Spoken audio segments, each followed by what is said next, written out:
자, 그럼 고고쇼 첫 번째 순서 본격적으로 시작해 보도록 하겠습니다. 이 종목이 수상하다 고엔스탑인데요. 오늘 인기 검색 상위에 랭크됐던 종목들 내일장에서 그 흐름 이어갈 수 있는지 분석해보는 시간입니다. 오늘 첫 코너 함께해 주실 매니저는요. MBN골드 한균수 매니저입니다. 안녕하세요. 안녕하세요. 한균수 매니저입니다. 네, 반갑습니다. 구체적인 종목들 살펴보기 전에 오늘장 어떻게 보셨는지 정리 부탁드립니다. 오늘은 시장 관련해서 드릴 말씀이 엄청 많습니다. 최대한 이제 짧게 요약해서 말씀을 드려보도록 하겠습니다.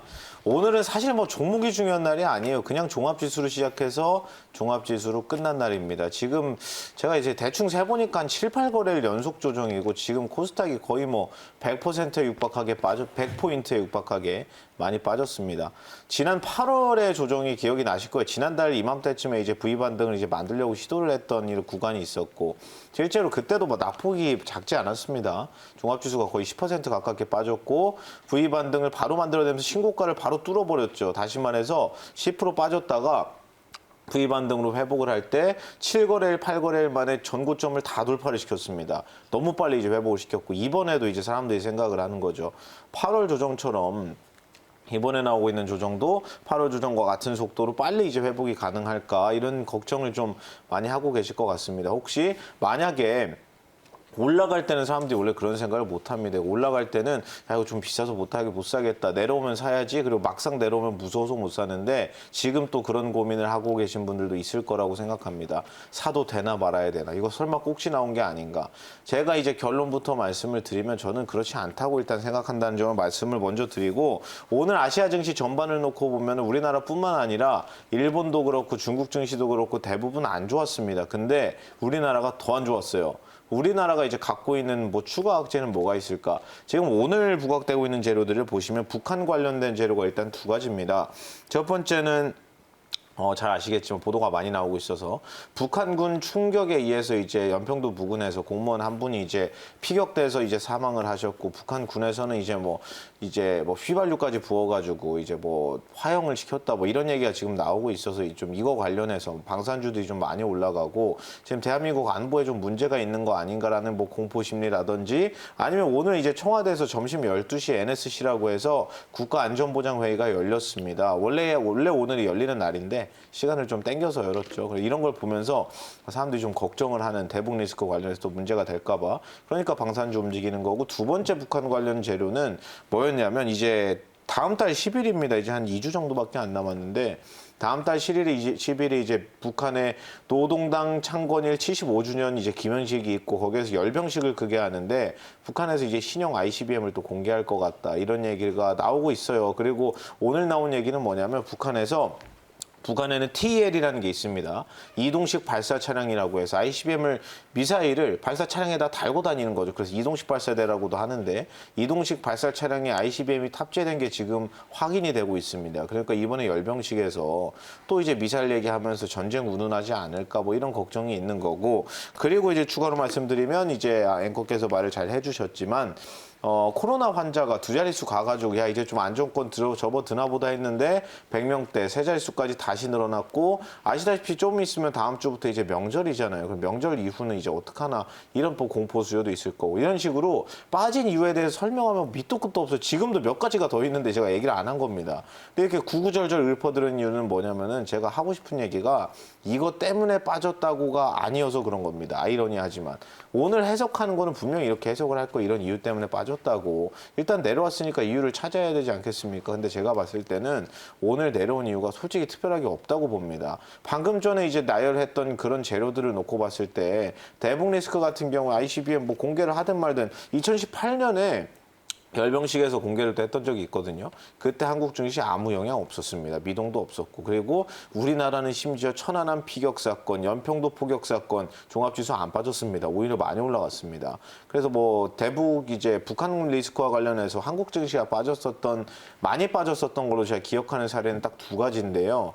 2015년 8월에 있었던 목함지뢰 사건 기억하실 겁니다. 그때 대북 확성기 트내 만에 하면서 이제 뭐 판문각 이제 국가안보실장이 판문각 왔다 갔다 하고 그럴 때 좀 많이 빠졌었고, 두 번째는 2016년 2월에 우리나라에서 이제 개성공단은 이제 일방적으로 폐쇄를 했습니다. 기억하실 거예요. 그때 2번 정도. 근데 중요한 건 뭐냐면 요약을 하면 이겁니다. 대북 리스크 관련해서는 천안함이랑 연평도 관련해서는 오히려 종합지수가 그날 이후로 계속 올라갔고, 그리고 유일하게 많이 빠진 게 2가지 정도인데 목함 지뢰 때랑 그리고 개성공단 폐쇄 때 중요한 건 이 2개 때 많이 빠졌는데 이때 샀으면 그때가 종합지수 최저점이었다는 겁니다. 그때가 정말 최저점이었어요. 그때는 박스피에서 코스피가 횡보할 때였는데도 정확히 저점이 거기서 딱딱 나왔습니다. 그때 매수하신 분들은 종합지수 완전히 저점을 잡은 거였거든요. 근데 이런 얘기를 또 왜 하고 있냐면은 구구절절 늘어질 수밖에 없는 게 종합지수에 대한 설명을 이제 하자 보면 끝도 없지만 제가 계속해서 드는 생각은 뭐냐면 그냥 이건 수급 논리에 가깝지. 지금 나오고 있는 재료로는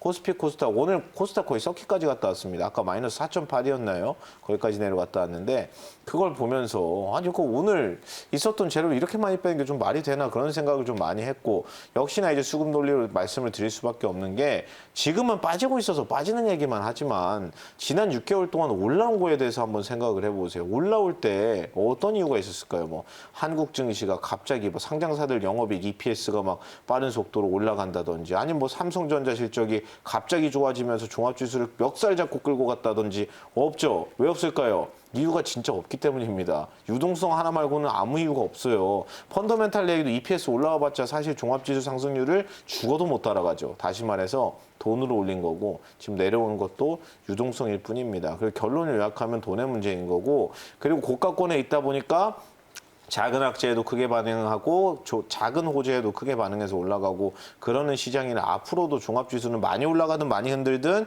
결국에는 변동성이 엄청 커질 건데 좋게 말하면 수익기에 많은 거고 나쁘게 말하면 엄청나게 매매하기가 무서운 시장이 되는 거다. 근데 저는 제 뷰를 이제 말씀드리고 끝내자면 근데 저는 아직도 유동성 결국에 돈으로 올린 증시니까 유동성 지표를 보면 지금도 저는 코스닥 신고가가 연말 전에 12월까지는 이제 안 좋을 거라고 11월까지는 괜찮을 거라고 생각을 하는데 그 전에 932포인트가 이제 2018년 1월 최고점이거든요. 거기 넘어가는 게 가능하다고 봅니다. 네. 네, 오늘 큰 폭의 조정이 나왔지만 그래도 연말에는 코스닥 신고가를 달성하지 않을까라는 기대감 비춰주셨습니다. 이제 고엔스타 본격적으로 출발해 볼 텐데요. 그 전에 지난주 한균수 매니저님 적중률 먼저 확인해 보도록 하겠습니다. 100% 가운데요. 네, 무려 90% 기록해 주셨네요. 10종목 중 9종목이나 맞춰주신 건데요. 오늘도 좋은 성적 기대해 보도록 하겠습니다. 그러면 오늘 상위에 랭크된 종목들 키워드 먼저 확인해 보면요. 1위, 2위 그리고 5위에 코로나19가 3군데나 랭크가 됐습니다. 3위에는 오늘도 역시 반도체 대장주가 자리하고 있네요. 그리고 4위에는 아까 오프닝 때도 말씀드렸다시피 방산주 새롭게 등장을 했습니다. 이슈 이따 짚어보고요. 6위에는 자율주행, 7위에는 그린뉴딜, 8위에는 인수결정 키워드가 오늘 이름을 올렸고요. 9위에는 전기차, 10위에는 오늘도 2차 전지 테마가 올라와 있습니다. 이제 구체적인 종목들 한 번에 살펴보도록 하겠습니다. 바로 확인해 보면요. 1위의 텔콘 RF 제약이 오늘 급등했다가 종가는 2%대로 마무리됐습니다. 2위에는 엔디포스, 오늘 그 진단 키트를 양산하겠다는 그러한 이슈에 급등을 하다가 종가는 6%대로 마무리됐습니다. 3위는 삼성전자, 어제는 시장 여파와 함께 상승했는데요. 오늘은 시장 여파로 인해서 조금 소폭 하락하면서 마무리됐고요. 4위에는 빅텍 오늘 25%대 상승하면서 종가 형성했습니다. 5위에는 코미팜 오늘 18%대 급등 보여줬고요. 6위의 모트렉스 어제 상한가를 달성했는데요. 오늘은 7.36% 상승하면서 마무리했습니다. 7위에는 하나솔루션 오늘 소폭 상승하면서 마무리됐고요. 루미마이크로 오늘 상한가 기록했습니다. 현대차는 오늘 4%대 하락폭 보여줬고요. LG화학 오늘도 3%대 하락했습니다. 이제 구체적으로 한 종목 한 종목씩 매니저님과 함께 분석해 보도록 하겠습니다. 첫 번째로 만나볼 종목은요. 네, 첫 번째로는 3위에 위치한 삼성전자 살펴보도록 하겠습니다. 오늘은 또 하락을 했는데요. 3분기 영업이익이 일단 10조 원으로 전망되고 있습니다. 내일장에서 상승일까요? 하락일까요? 삼성전자는 뭐 역시나 뭐 그냥 고라고 말씀을 드릴 수 있고 삼성전자를 제가 회사 자체는 너무 좋게 보지만 좋은 주식은 아니라고 말씀을 자주 드리는데 어차피 이제 주식을 이제 하게 된다면 자금 성격마다 다르겠지만 나는 기대 손실이 좀 크더라도 기대 수익이 큰 걸 하고 싶다. 다시 말해서 변동성이 좀 큰 걸 하고 싶다. 그럼 이제 삼성전자 파운드리라든지 메모리 캐펙스가 늘어나는 거에 실적이 동행할 수밖에 없는 소부장 종목을 하는 게 조금 더 좋습니다. 이런 말씀을 자주 드렸는데 일단 지금 삼성전자 들고 있는 분들은 제가 축하드리고 싶습니다. 내려오고 있는데도. 왜 그럴까요? 삼성전자가 지금 지난 한 6, 7거래일 동안 한 5%, 6% 정도 빠졌거든요. 6, 7거래일 동안. 같은 기간 동안 코스피 종합지수가 180포인트 빠졌어요. 다시 말해서 지금 삼성전자를 많이 들고 계신 분들은 삼성전자를 들고 있는 것 자체가 시장 위험을 회피하는 해지 걸어두신 겁니다. 그래서 올라갈 때는 뭐 더디지만 역시나 빠질 때도 방어가 잘 되는 대표적인 우리 삼성전자라고 보시면 될 것 같고 3분기 영업이익을 자꾸 영업이익 10조 이상으로 보다 11조까지 보고 12조도 지금 얘기를 하거든요. 좋게 보는 이유는 이제 뭐 가전사업부가 생각보다 코로나 때 좋아서 핸드폰 사업부가 빨리 성장할 것 같아, 회복을 할 것 같아서. 그리고 반도체는 3분기에 사실 현상 유지입니다. 3분기 이렇게 좋아지기가 어렵고 4분기는 안 좋을 거예요. 모두가 다 그렇게 보고 있고. 반도체가 이제 결국엔 좋아져야 되는 건데 삼성전자 반도체 내에서 메모리 같은 경우에는 내년이 이제 사상 최대치 경신, 내후년은 캐펙스가 사상 최대치를 또 경신할 가능성이 아주 높습니다. 제가 보고 있는 모든 통계에서 다 같은 방향을 가리키고 있어서 반도체는 지루하시더라도 꼭 가지고 가야 되는 포트폴리오 필수 업종이다. 삼성전자여도 상관없지만 삼성전자가 아니더라도 다른 소부장 종목이라도 포트폴리오에 꼭 있어야 돼서 삼성전자는 당장 내일 올라가고 모레 올라가고 그런 문제가 아니라 계속해서 고를 말씀드리고 삼성전자 고를 말씀드리는 이유는 삼성전자 외에 다른 반도체에도 같은 고 의견이라는 점을 제가 또 덧붙여서 말씀을 드리도록 하겠습니다. 네, 시장 포트폴리오에 반도체 종목은 꼭 있어야 한다라는 말씀 덧붙여 주시면서 고라고 제시해 주셨습니다. 이제 다음 종목 넘어가 보도록 하겠습니다. 다음으로 만나볼 종목은요. 네, 4위의 빅텍입니다. 연평도에서 실종된 공무원이 월북을 시도하다가 북측의 총격을 받고 숨졌다는 소식에 오늘 방산주가 핫했습니다. 내일장에서 고일까요? 스탑일까요? 자, 원래 빅텍 같은 종목 그렇게 좋아하지는 않는데 이제 고는 말씀드리겠습니다. 왜냐하면 오늘 일단 기본적으로 봉이 좀 좋아요. 오늘 이제 시장에서 가장 세게 나왔던 얘기가 이제 말씀하신 공무원 피격 사건인데 그것 때문에 국방부에서도 이제 뭐 공개적으로 이제 이번에 있었던 피격 사건은 전적으로 북한의 책임이 있다. 책임을 묻겠다. 그리고 책임자들 당장 처벌해라 이런 식으로 강경하게 이제 규탄이 나오고 있고 그리고 앞서 말씀드렸지만 오늘 점심에 국가안전보장회의가 청와대에서 12시에 열렸습니다. 그거 관련해서도 앞으로 당분간은 노이즈가 계속 있을 수밖에 없을 것 같아요. 이번 게 좀 제가 보니까 내용이 생각보다 좀 심각하더라고요. 처음에 이제 뭐 피격 사건까지는 이제 알고 있었는데 그 이후에 뭐 화장을 했다더라 아니면 이제 거기에서 무슨 이제 인화물을 부어가지고 사람을 거기서 태워버렸다더라 뭐 말이 이제 왈가왈부가 많았는데 국방부에서 공식 확인했습니다. 그냥 불 태워버렸다고 화장하는 개념으로 태운 게 아니라 그냥 기름 부어서 태웠답니다. 그럼 이제 엄청나게 심각하고 그것 때문에 이제 여론도 많이 들끓고 있기 때문에 한 번 정도, 오늘이 첫 번째 제로가 나온 날이니까 한 번 정도가 아니라 앞으로 추가적으로 한두 번 정도는 더 움직일 수 있지 않을까 해서 고입니다. 네. 네, 추가 상승 여력이 있다고 말씀해 주셨습니다. 고라고 제시해 주셨고요. 이제 다음 종목으로 넘어가 보도록 하겠습니다. 다음으로 만나볼 종목은 6위의 모트렉스입니다. 자율주행차 기대감에 어제 상한가를 기록을 했는데 오늘 또 52주 신고가를 기록을 했습니다. 내일장에서 고일까요? 스탑일까요? 자율주행차는 모트렉스뿐만이 아니라 모든 테마주 다 스탑입니다.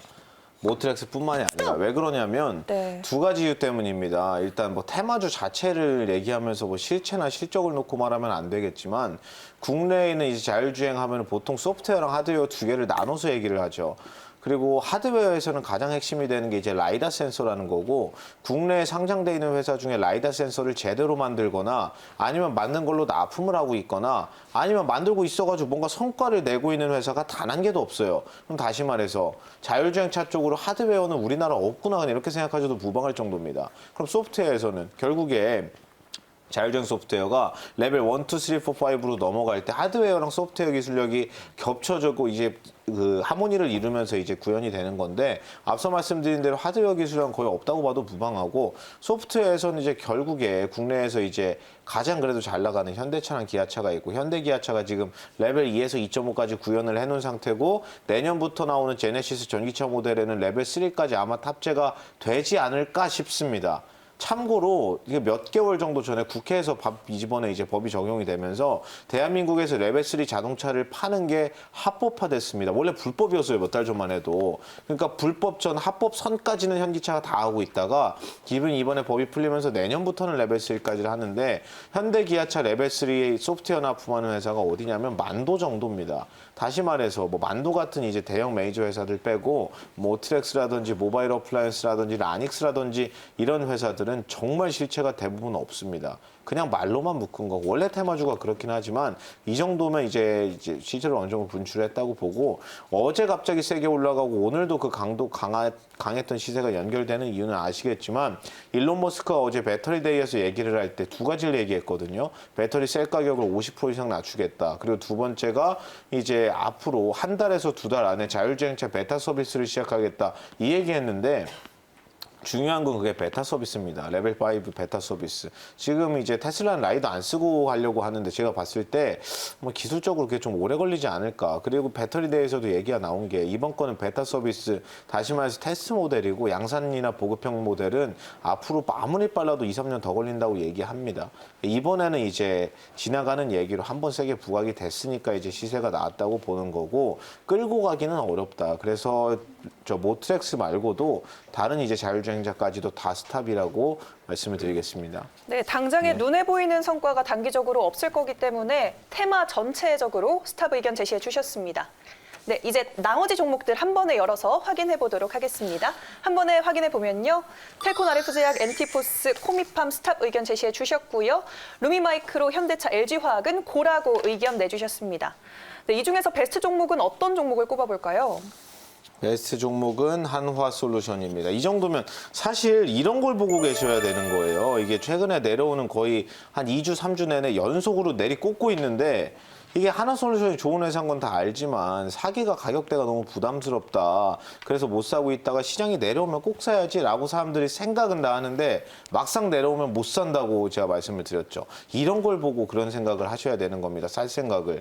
왜냐하면 한화솔루션 아시겠지만 국내에서 태양광 모듈 점유율 1등이고 2등이 현대에너지솔루션인데 아시는지 모르겠어요. 한화솔루션이 미국은 이제 주택 태양광이 많거든요. 우리나라처럼 이제 아파트가 이제 고층 아파트 위주가 아니라 이제 저층의 주택 위주고 뭐 빌라 위주고 이런 식으로 돼 있기 때문에 주택용 태양광 시장이 큽니다, 미국이. 근데 재밌는 건 뭐냐면 한화솔루션이 미국에서 주택용 태양광 시장 1등이에요, 점유율. 그리고 상업용 태양광 모듈, 태양광 패널 시장도 미국 1등입니다. 모르셨죠?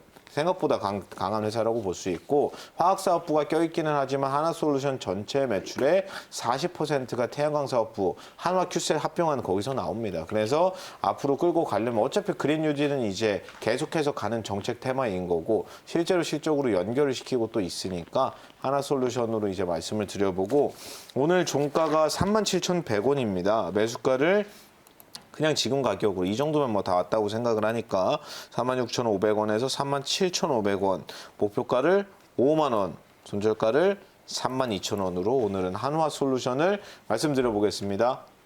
네, 오늘 한화솔루션 베스트 종목으로 선정해 주셨습니다.